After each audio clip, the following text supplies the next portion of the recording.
একটা একটা জিনিস তোমাদের সাথে শেয়ার করতে এলাম। নিশ্চয়ই তোমরা এতক্ষণে জেনেছো, এই যুদ্ধের দুনিয়ায় যেখানে মানুষ মানুষের সাথে লড়াই করে চলেছে, কিছুটা ফিজিক্যালি, কিছুটা মেন্টালি, কিছুটা লুকিয়ে, কিছুটা দেখিয়ে, হিংসে, নানা রকমের কিছু আমরা মানুষ উন্নত, মানে ভগবানের সবচাইতে শ্রেষ্ঠ যে সৃষ্টি, বলছে ভগবান মানুষ তৈরি করার পর পাঠিয়েছিল এঞ্জেলসদের সাজদা করতে।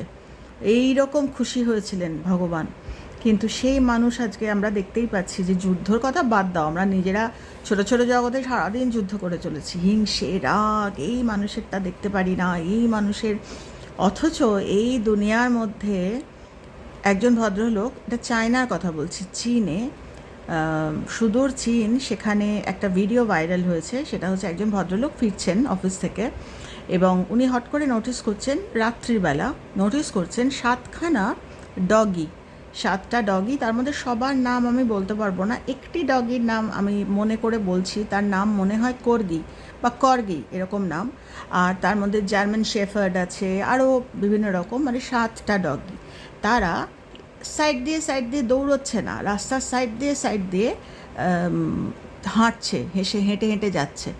তখন ভদ্রলোকের অদ্ভুত লেগেছে, বেশ অনেকক্ষণ উনি ফলো করেছেন, তারপরে নাকি ইশারা করে বাচ্চাগুলোকে ডেকেছে, ওদের ভদ্রলোকের দিকে তাকিয়ে মুখটা সরিয়ে নিয়েছে। তার মধ্যে একটি জার্মান শেফার্ড আর ওই কর্গি, এরা হচ্ছে একেবারে সেই বলে না যে লিডারশিপ ইয়েতে, মানে কর্গিটা হচ্ছে, কর্গি না কার্গি, আমি উচ্চারণটা ঠিক জানি না, করতে পারছি না ঠিক মতো, মানে দেখিনি আমি এই কুকুর।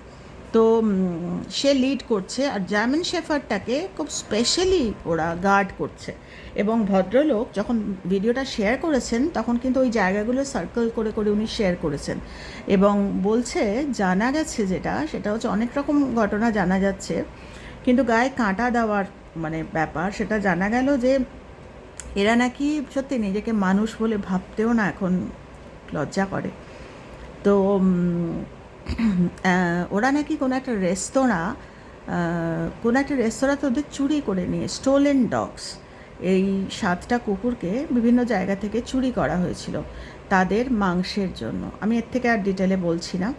এবং এরা কোনোভাবে এরা পালিয়ে গেছে, এবং পালিয়েছে যে ওদের বাড়ি ফেরার একটা, এটা আমরা জানি, এটা মানে কি বলবো, এটা তো স্পন্টেনিয়াস একটা ব্যাপার।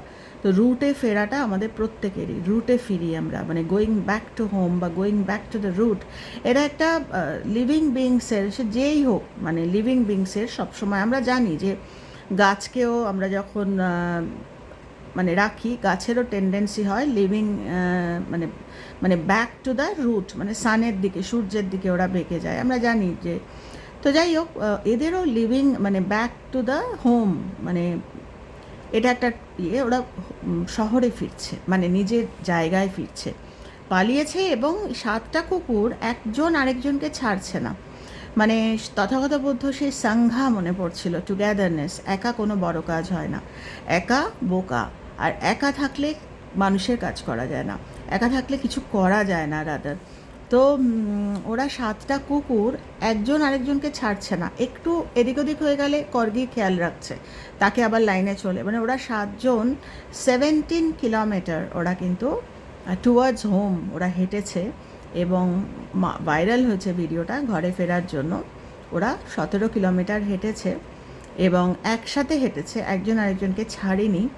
মানে সত্যি আমি যে বলছি না, আমি জানি না তোমাদের কীরকম লাগছে, আমার তো গায়ে কাটা দিচ্ছে। আজকে এই যুদ্ধের পৃথিবী, মানুষ মানুষের, আমরা বড় যুদ্ধ দেখি অথচ ভিতরে হিংসের যুদ্ধ, আমরা পরশ্রী কাতরতার যুদ্ধ, ঘন্টা ঘন্টা পুজো করি, পুজো করে বাইরে বেরিয়ে সেই মানুষের কথা শুনতে রাজি হই, এই কার বাড়িতে কী হলো, এগুলো যুদ্ধ ছাড়া কি? আজকে এগুলো জমে জমেই আজকে বাইরের পৃথিবীতে হঠাৎ করে যুদ্ধ লাগেনি।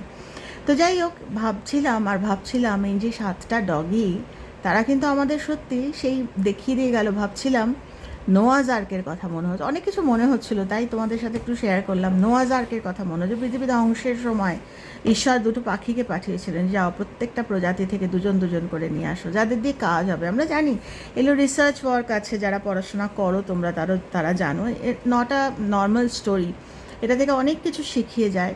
তো আমার মনে হচ্ছিল এই 7টা কুকুর বোধহয় নোয়াজ আর্কের দিকে যাচ্ছে, নতুন পৃথিবীর দিকে যাচ্ছে, যে পৃথিবী নতুনভাবে তৈরি হবে, পুরনো দিয়ে নিয়ে হবে না। যারা পুরনো জঞ্জাল, যারা শুধু মানুষের ভুল ধরে, তাদের দিয়ে নতুন পৃথিবীতে কোনো কাজ নেই। এখনকার পৃথিবী তাদের জন্যই, যারা মানুষের কথা ভাববে, যারা আরেকজনকে লাইন থেকে বেরোতে দেবে না, ঠিক এই ডগিগুলোর মতো। তো আমার এটা ভীষণ মনে নাড়া দিল, তাই তোমাদের বললাম তোমরা ভিডিওটা দেখতে পারো।